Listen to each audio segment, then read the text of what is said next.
Hi, നമ്മൾ track ചെയ്യുന്ന രണ്ട് കമ്പനികളുടെ പുതിയ രണ്ട് അപ്ഡേറ്റ് വന്നിട്ടുണ്ട്. അത് ജസ്റ്റ് ഒന്ന് പറയാൻ ഓർത്തിട്ട് വീഡിയോ ചെയ്യുന്നത്. ഒന്ന് PN ഗാഡ്ഗിലാണ്. PN ഗാഡ്ഗിൽ അവർ സാറാ ടെണ്ടുൽക്കറിനെ പുതിയ ബ്രാൻഡ് അംബാസിഡറായിട്ട് അപ്പോയിന്റ് ചെയ്തിട്ടുണ്ട്. PN ഗാഡ്ഗിലിന് രണ്ട് ബിസിനസ്സുകളാണ് ഉള്ളത്. ഒന്ന് PN ഗാഡ്ഗിൽ എന്ന് പറഞ്ഞ പേരിൽ ആ ബ്രാൻഡിൽ അവർ ബിസിനസ് ചെയ്യുന്നുണ്ട്. അതേപോലെ പുതിയതായിട്ട് സ്റ്റാർട്ട് ചെയ്തിരിക്കുന്ന ഒരു ബ്രാൻഡാണ് lite style by PN Gadgil എന്ന് പറയുന്നത്. LITE. അതായത് ലൈറ്റ് വെയിറ്റ് ജ്വല്ലറീസ് ആണ് അവരവിടെ സെല് ചെയ്യാനായിട്ട് പോകുന്നത്. മെയിനായിട്ട് ഇപ്പോൾ അവരുടെ ഇപ്പോഴത്തെ PN ഗാഡ്ഗിൽ നോക്കി കഴിഞ്ഞാൽ കൂടുതലായിട്ട് ട്രഡീഷണൽ ആയിട്ടുള്ള അല്ലെങ്കിൽ വലിയ സൈസ് കൂടിയ അല്ലെങ്കിൽ ആ രീതിയിൽ കുറച്ച് പ്രായമായ ആളുകൾ യൂസ് ചെയ്യുന്ന ടൈപ്പ് ഓഫ് ഓർണമെന്റ്സ് ആണ് കൂടുതലായിട്ടുള്ളത്. അപ്പോൾ അതിൽ നിന്ന് അവർ കുറച്ചുകൂടെ ബിസിനസ് ഈ പറഞ്ഞ പോലെ ജെൻസിയിലേക്ക് അല്ലെങ്കിൽ ഡെയിലി ഓഫീസിൽ പോകുന്ന വർക്കിംഗ് ക്ലാസ് ആയിട്ടുള്ള വുമൻസിനെ കൂടുതലായിട്ട് അവരുടെ ബിസിനസ്സിലേക്ക് എത്തിക്കാനായിട്ടാണ് ഇവർ ഈ ലൈറ്റ് സ്റ്റൈൽ എന്ന് പറഞ്ഞൊരു ബ്രാൻഡ് തുടങ്ങിയിരിക്കുന്നത്. അപ്പോൾ അതിന്റെ പൈലറ്റ് റൺ നടന്നുകൊണ്ടിരിക്കുകയായിരുന്നു. പൂനെയിലും അതേപോലെ തന്നെ ഗോവയിലും ഈ രണ്ട് അവരുടെ ജ്വല്ലറികളിലുമായിട്ട് ഇവർ പൈലറ്റ് റൺ നടത്തിയിരുന്നു. അതിന് നല്ല സക്സസ്ഫുൾ ആയതുകൊണ്ട് അതിൽ അവരുടെ ബിസിനസ് നല്ല സക്സസ്ഫുൾ ആയിട്ട് നടന്നുകൊണ്ട് തന്നെ കമ്പനി എന്ത് ചെയ്യുന്നു വെച്ചാൽ അത് എക്സ്പാൻഡ് ചെയ്യാനായിട്ട് പോകണം. ഇപ്പോൾ രണ്ട് ഷോറൂം ഉള്ളത് FY28 ആകുമ്പോഴത്തേക്കും അവർ 50 ഷോറൂം ആക്കുമെന്നാണ് പറഞ്ഞിരിക്കുന്നത്.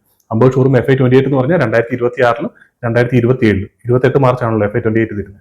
അപ്പോൾ 26 27 ഏകദേശം 50 ഷോറൂംസുള്ള അവർ പുതിയതായിട്ട് ഈ പറഞ്ഞ ലൈറ്റ് സ്റ്റൈലിലേക്ക് മാത്രമായിട്ട് കൊണ്ടുവരുന്നുണ്ടെന്നാണ് പറഞ്ഞത്.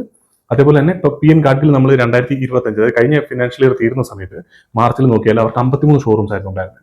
അവരവിടെ 20 to 25 ഷോറൂംസ് പുതിയതായിട്ട് ഓപ്പൺ ചെയ്യുമെന്നാണ് പറഞ്ഞിരുന്നത് ഈ ഫിനാൻഷ്യൽ ഇയർ എൻഡ് ചെയ്യുന്ന സമയം കൊണ്ട്. അതായത് ഏകദേശം 40% മുകളിലാണ് അവരുടെ ഷോറൂം ഓപ്പണിംഗ് റേറ്റ് എന്ന് പറയുന്നത്. 50 നിന്ന് ഏകദേശം 53 ഏകദേശം 73 to 78 ഷോറൂം കൗണ്ട് കൂട്ടാനായിട്ടാണ് പോകുന്നത്. 40% ഷോറൂം കൗണ്ട് കൂടുന്നു. അവർ 53 നിന്ന് ഇപ്പോൾ ഏകദേശം 66 ഷോറൂംസിലേക്ക് ഇപ്പൊ തന്നെ എത്തിയിട്ടുണ്ട് ഓൾറെഡി. ഇവർ നോക്കിയാൽ ഇവരുടെ ബിസിനസ് ചെയ്തുകൊണ്ടിരുന്ന മെയിനായിട്ട് മഹാരാഷ്ട്രയിലും ഗോവയിലായിരുന്നു അവർക്ക് ഷോറൂംസ് ഉണ്ടായിരുന്നത്. ഈ കഴിഞ്ഞ ക്വാർട്ടറിൽ അവർ UP-യിലേക്കും അതുപോലെ മധ്യപ്രദേശിലേക്കും അവർ എക്സ്പാൻഡ് ചെയ്തിരുന്നു. ഇപ്പൊ നോക്കിയാൽ കഴിഞ്ഞ ദിവസം 2-3 ദിവസം മുമ്പുള്ള ഒരാഴ്ച മുമ്പുള്ള ഒരു അപ്ഡേറ്റിൽ അവർ പാറ്റ്നയിൽ ബീഹാറിൽ അവർ പുതിയ ഷോറൂം ഓപ്പൺ ചെയ്തിട്ടുണ്ട്. അപ്പോൾ അവർ സ്റ്റേറ്റുകൾ കൂട്ടുവാണ്. അവർ പാൻ ഇന്ത്യ ലെവലിലേക്ക് അവർ ഗ്രോത്ത് കൊണ്ടുപോകാനായിട്ടാണ് ട്രൈ ചെയ്തുകൊണ്ടിരിക്കുന്നത്. അപ്പോൾ ഓൾറെഡി ഇപ്പോൾ സ്റ്റാർട്ട് ചെയ്തിരുന്ന മധ്യപ്രദേശിലും UP-യിലും ഏകദേശം നല്ല ട്രാക്ഷൻ കിട്ടിക്കൊണ്ടായിരിക്കണം അവർ ഈ ഒരു രീതിയിൽ അടുത്ത സ്റ്റേറ്റിലേക്ക് മാറാനുള്ള സാധ്യത. ഇപ്പോൾ മാനേജ്മെന്റിന്റെ അടുത്ത കമ്മിറ്റി കേട്ടാൽ നമുക്ക് അറിയാൻ പറ്റുള്ളൂ പുതിയ മധ്യപ്രദേശിലും അതേപോലെ UP-യിലും എങ്ങനെയുണ്ട് ബിസിനസ് എന്നുള്ള കാര്യം. പക്ഷേ എന്നിരുന്നാലും അവർ കൂടുതലായിട്ട് ഇങ്ങനെ എക്സ്പാൻഡ് ചെയ്യണമെന്നുണ്ടെങ്കിൽ ആ ഒരു രീതിയിൽ നല്ല ഗ്രോത്ത് വന്നുകൊണ്ട് മാത്രമായിരിക്കണം എക്സ്പാൻഡ് ചെയ്യാൻ സാധ്യത. അതുകൊണ്ട് തന്നെ PN ഗാഡ്ഗിൽ നിന്ന് വരുന്ന ന്യൂസുകളൊക്കെ വളരെ നല്ല ന്യൂസുകളാണ് വന്നുകൊണ്ടിരിക്കുന്നത്. ഇതെല്ലാം അവർ NSEക്ക് കൊടുത്ത അപ്ഡേറ്റ് എന്നാണ് ഞാൻ സംസാരിച്ചുകൊണ്ടിരിക്കുന്നത്. അപ്പോൾ PN ഗാഡ്ഗിലിനെ നിങ്ങൾ കൃത്യമായിട്ട് ട്രാക്ക് ചെയ്യേണ്ടതായിട്ടുണ്ട്.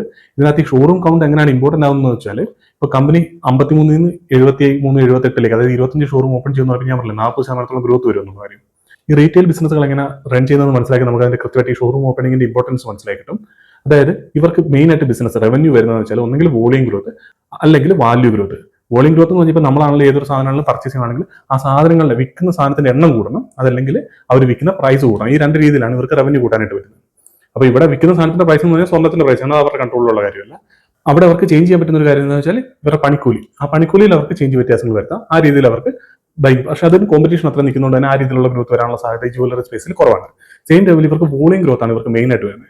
വോളിയം ഗ്രോത്ത് എന്ന് പറയുമ്പോഴത്തേനും പുതിയ ഷോറൂംസ്, അതായത് പുതിയ ഷോറൂംസ് ആഡ് ചെയ്താൽ ആ വരുന്ന ബിസിനസ് എന്ന് പറഞ്ഞാൽ കഴിഞ്ഞ വർഷം ഉണ്ടാവില്ല. കഴിഞ്ഞ ക്യൂറ്റിൽ നോക്കിയാൽ ആ ബിസിനസ് ഇല്ല, കാരണം പുതിയ ഷോറൂംസ് ഓപ്പൺ ചെയ്ത് അവിടെ വരുന്ന ബിസിനസ്സാണ്.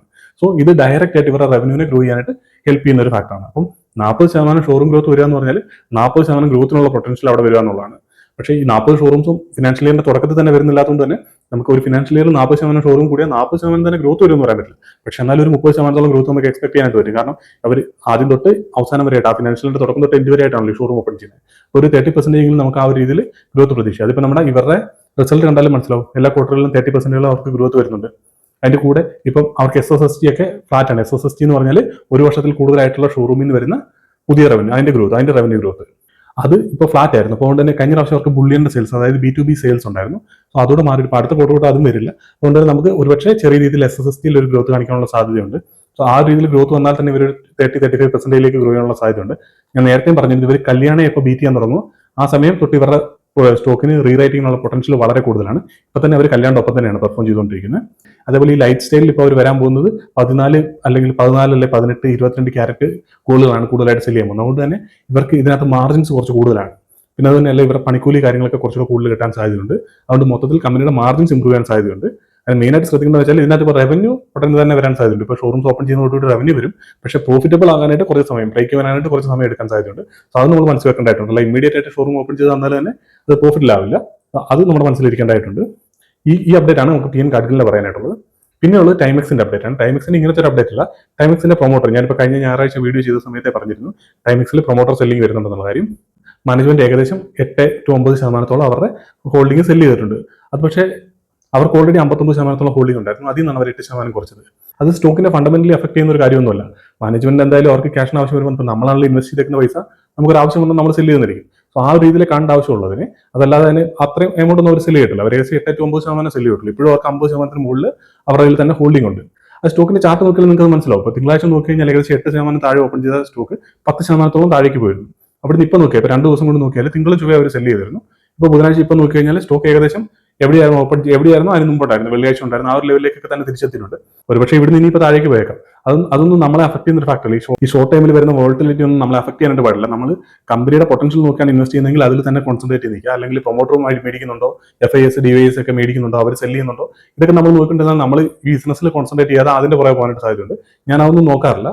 ഞാൻ ഏതായാലും ഹോൾഡ് ചെയ്യുന്ന ഒരു കമ്പനി കൂടാണ് ഈ ടൈമെക്സ് എന്ന് പറയുന്നത്. അതിൽ തന്നെ ഇപ്പോൾ ഞാൻ ഹോൾഡ് ചെയ്യുന്ന സമയത്താണ് കഴിഞ്ഞ ജൂണിൽ ഇവർക്ക് ഈ പ്രൊമോട്ടർ സെല്ലിംഗ്, അന്ന് അവർ 15% സെല്ല് ചെയ്തിരുന്നു. അപ്പോൾ നോക്കിയാൽ സ്റ്റോക്ക് ഏകദേശം ഈ സെല്ലിങ്ങിന്റെ ന്യൂസ് വന്നതിന്റെ തലേദിവസം തൊട്ടുള്ള ലെവലിൽ നിന്ന് ഏകദേശം 20% സ്റ്റോക്ക് താഴേക്ക് പോയിരുന്നു. ഓൾ ടൈം ഹൈ നോക്കി കഴിഞ്ഞാൽ ഏകദേശം 26-27% അന്ന് സ്റ്റോക്ക് താഴേക്ക് പോയതാണ്. എന്നിട്ട് ഏകദേശം അവിടെ ഒരു മാസത്തോളം ആ ഒരു ലെവലിൽ തന്നെ നിന്നു. അതിനുശേഷം നിങ്ങൾ നോക്കിയാൽ അറിയാം, ഏകദേശം 2 മാസം കൊണ്ട് സ്റ്റോക്ക് അവിടെ നിന്ന് 100% റിട്ടേൺ തന്നിട്ടുണ്ട്. അപ്പോൾ സ്റ്റോക്ക് നല്ല രീതിയിൽ പെർഫോം ചെയ്യുക, ബിസിനസ് നല്ല രീതിയിൽ പെർഫോം ചെയ്യുകയാണെന്നുണ്ടെങ്കിൽ ഈ പറയുന്നതൊന്നും വലിയ കാര്യങ്ങളല്ല. അല്ലെങ്കിൽ ഇപ്പോൾ പ്രൊമോട്ടർ 100% സെല്ല് ചെയ്തിട്ട് പോകണമെന്നൊക്കെ പറയുകയാണെങ്കിൽ നമുക്ക് ഓക്കെ, അല്ലെങ്കിൽ ഒരു 50-60% ഒക്കെ അവർ സെല്ല് ചെയ്ത് ഒഴിവാകണമെന്നൊക്കെ പറയുന്നത് നമുക്ക് വേണമെങ്കിൽ എന്തുകൊണ്ട് അങ്ങനെ ചെയ്യുന്നു എന്നൊക്കെ വേണമെങ്കിൽ ചോദിക്കാം.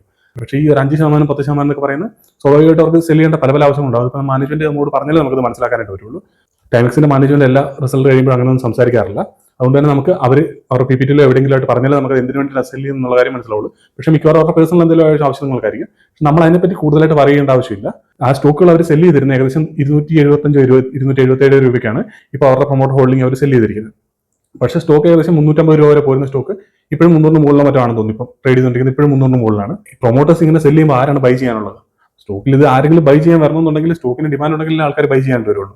എന്നിട്ടും അവർ എത്രയ്ക്കാണ് വിറ്റ് ആ ഒരു പ്രൈസിലേക്കൊന്നും പോയിട്ടില്ല. കഴിഞ്ഞ പ്രാവശ്യം ഇതുപോലെ തന്നെയായിരുന്നു. അന്ന് 200 മുകളിൽ ഉണ്ടായിരുന്ന സമയത്ത് സെല്ല് ചെയ്തപ്പോൾ അത് 165 രൂപയ്ക്ക് മറ്റാണ്. അതായത് കഴിഞ്ഞ ജൂണിൽ 165 രൂപയ്ക്കാണ് പ്രൊമോട്ടർ സെല്ല് ചെയ്തത്. ഇപ്പോൾ 275-277 രൂപയ്ക്കാണ് അവർ സെല്ല് ചെയ്തുകൊണ്ടിരിക്കുന്നത്. അപ്പോൾ തന്നെ സ്റ്റോക്കിന്റെ ഒരു ഡിമാൻഡിനെ പറ്റി നമുക്കത് മനസ്സിലാക്കാവുന്നല്ലേ ഉള്ളൂ. അപ്പോൾ നമ്മൾ ഈ ആവശ്യമില്ലാത്ത കാര്യങ്ങളിലേക്ക് പോകാതെ കമ്പനിയുടെ ബിസിനസ്സും ഫണ്ടമെന്റലും മാത്രം മെയിനായിട്ട് കോൺസെൻട്രേറ്റ് ചെയ്യുക. അതിനകത്ത് എന്തെങ്കിലും വ്യത്യാസങ്ങൾ വരുന്നുണ്ടോ എന്നുള്ള കാര്യം കൃത്യമായിട്ട് നമ്മൾ ട്രാക്ക് ചെയ്യുക. ഈ 2 അപ്ഡേറ്റ് ആയിരുന്നു എനിക്കിന്ന് പറയാനായിട്ടുണ്ടായിരുന്നത്. നമുക്ക് എന്തായാലും അടുത്തൊരു വീഡിയോയിൽ കാണാം.